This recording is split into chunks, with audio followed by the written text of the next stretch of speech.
Si Mel Tiangco, ang inyong kapusong totoo. Naging matindi ang epekto ng nakalipas sa bagyong Nando sa Ilocos Region. Sa paghupa ng baha sa ilang bayan ng Ilocos Sur at Ilocos Norte, siya namang paglitaw ng iba't ibang kwento ng pagsisikap at pagbangon matapos ang kalamidad. Tunghayan po ninyo ang ating paghahandog ng tulong sa mga pamilyang nasalanta sa Ilocos Region, kabilang na ang ilang katutubo. Kasabay ng pagbukang liwayway, muling nasilayan ang haring araw sa ilang bayan ng Ilocos Norte. Simula kasi noong kasagsagan ng bagyong Maring, sinundan pa ng bagyong Nando. Tila ba naging mailap ito?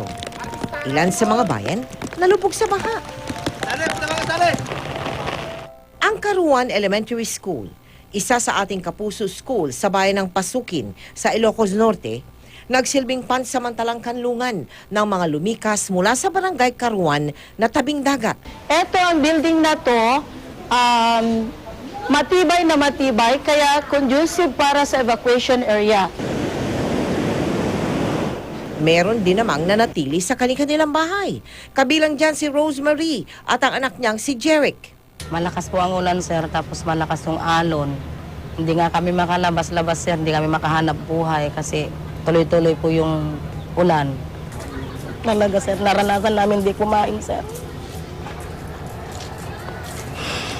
Kahit nagngangalit pa rin ang mga alon, sinamantala ni Jeric at ng kanyang ina na matyagang mamulot ng mga bato sa dagat na kanilang ibebenta para sa pambaon sa eskwela at panlaman ng sikmura.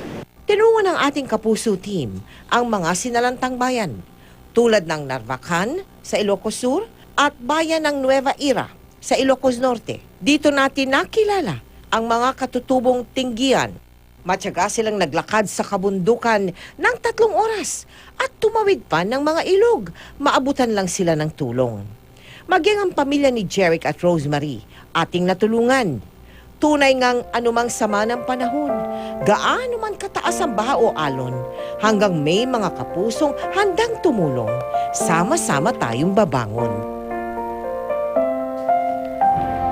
Hangad po namin ang inyong tuloy-tuloy na pagbangon.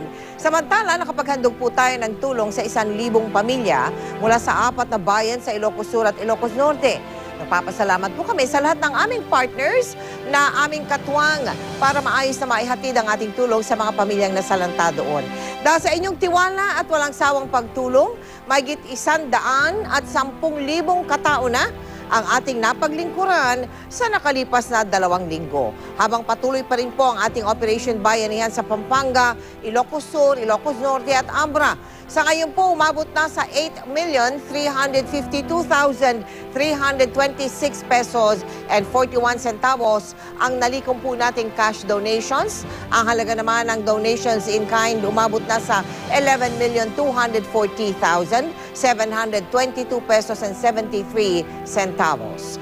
Isa sa ating mga major cash donor, si Ginoong Albert Chiu. Kabilang naman sa ating mga major in-kind donor, ang New Market Merchants Association Incorporated. Muli po kaming nananawagan para sa pagkain tulad ng bigas, noodles, delata, bottled water at mga ready-to-eat foods.